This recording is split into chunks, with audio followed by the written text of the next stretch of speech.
Hi everyone, it's me again.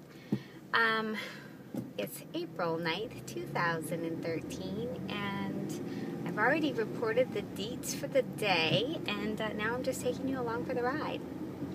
With no shocks, no less. Well, I got my hair fixed. It's not green anymore. It's blonde-ish. I do have some damage though from the experiment. I'll just condition it, so it'll be back to normal. It'll be back to normal dysfunction in a few days or in a couple of weeks or whatever. But yeah, it was green. It matched my mood ring today. Like this morning when I was driving, I looked at my ring and it was green, just like my hair. And now it's purple. So I don't know what's going on with my phone, but I noticed the other day that it's looking kind of funky foggy over here, and I think it is not right. Yeah, it looks like I have Vaseline or something. I've cleaned the phone, I've powered it off, powered it back on.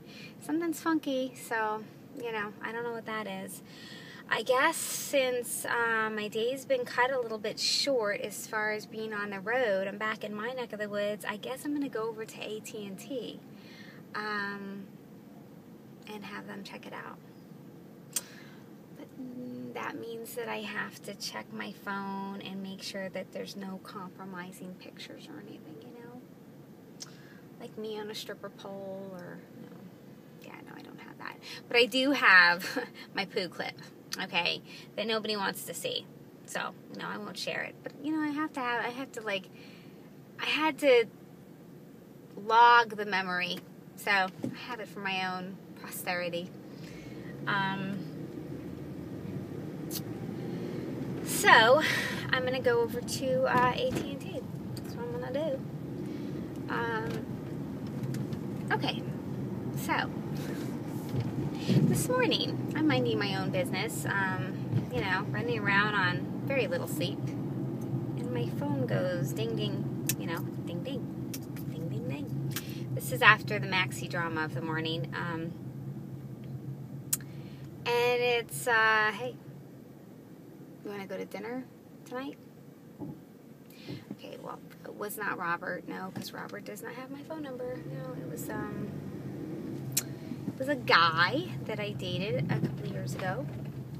I believe I mentioned him before.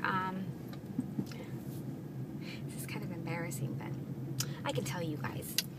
I went out with this guy, and it was a weird time for me. I was covered in Band-Aids for our dating experience, and he was cool with that. Like, maybe that's a little freaky fetish, I don't know, but he liked it. So we're on our date, and we decided to go on another date the next day, which ended up being my birthday. And I didn't say anything to him, I think like until the last minute or something. It came up, and so he asked me how old I was, and I was honest for like one of very few, like not even a handful of times of me being honest about my age. I've been lying about my age since you used fake IDs to get into a club. So then I needed to be older, and now I want to be younger. So what are you going to do? I got problems there. So we're sitting there in the car after our second date, and he's like having like some really serious conversations with me and everything, and he's like asking me about marriage and kids and all this kind of stuff, what my thoughts are on it and everything, and how his parents would like me and all this, and it comes up, like, I was confused. I thought that he was older than he was, and because I think I age better than he did, so I thought that he was older, not older than me, but just older than apparently he was. So it turns out that he was it 13 or 14 years younger than me. I've never done that before, so I told him the truth about my age because I wanted to just cut everything right then and there, just like let reality set in. His whole face turned completely sheet white, and And he's like, no, that's not, that's impossible. Are you sure? He asked me if I was sure about my age. I was like, yeah, I'm sure. Unfortunately, I am sure. So, yeah, so I thought that would be the end right there, 2 dates and off, on both parts, But we ended up seeing each other on and off for a while, and it was kind of fun to be a cougar. And I was. That's cougar for sure, okay? So, but he had a lot of growing up to do, and I really don't want to be anybody's mama. So I don't know. He just did a couple of funky things where it was like he made plans with me, and then he would like call me from China and be like, I'm in China. He really was in China, but it's like, come on, you could have canceled your date, with me. So that kind of stuff. So I basically told him, take a hike like several times, and I don't talk to him. I don't call him. I don't have anything to do with him. He, tries to contact me quite often. So like every few months he will contact me and try to get me to go out with him. So today was one of those days, and he was like, out of the blue, I haven't talked to him in like almost a year. And he's like, oh, I want to go to dinner. So I don't know. I channeled my inner bee, okay? And I just told him, you are a little creep. And, no, like, quite honestly, it would be nice to have some attention. I really should go out on a date, So, but, he was a little jerk. So I said, like, no, blah, blah, blah. So I said, listen, I am very busy, and I want quality in my life, and you are not it. That was, like, really harsh, okay? I know, that's so mean. I know, I'm making this as an evil laugh, too. I'm sorry. So I said, like, you're not it, okay? You are just not it.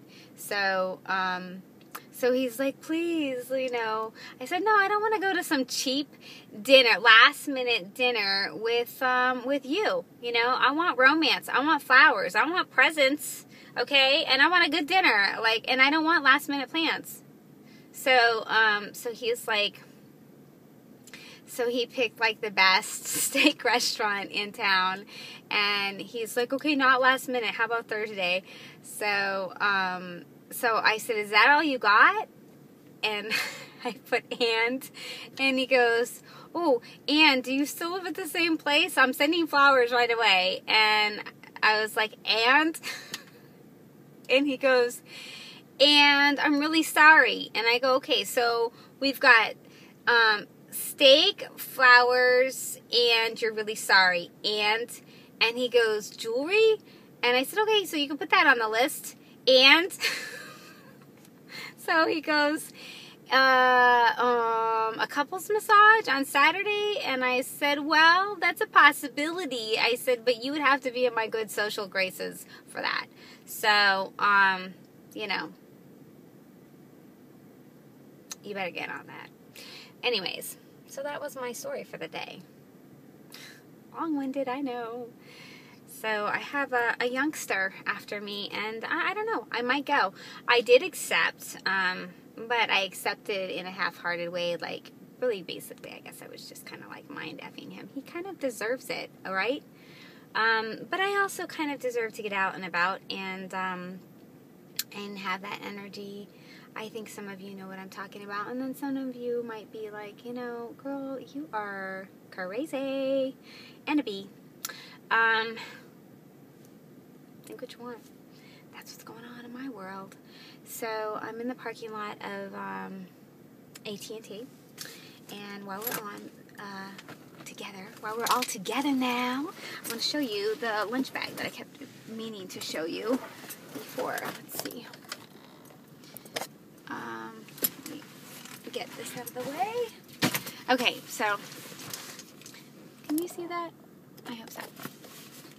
Anyways, it's by Cynthia Crowley, and I got it at Marshall's. Not advertising for them. I think this is a cool bag. So it has a zipper on top, and you can put, I have ice packs in here right now. So this is really great. You know, it's good for easy access. If you're like Elena Marie and you're traveling in the car and you're going to do your injection later, you can put it on ice on the top pocket, which is really nice. And then in here, well, here's another bag inside a bag, but it's insulated and it's pretty deep, you could see. And then it also has another pocket here. And then when you close it, it has a little handle. So it's really cute, and they have them in different prints. They are kind of wild, obnoxious prints, but they're good bags. I like them. They were $19.99, and I got them at Marshall's.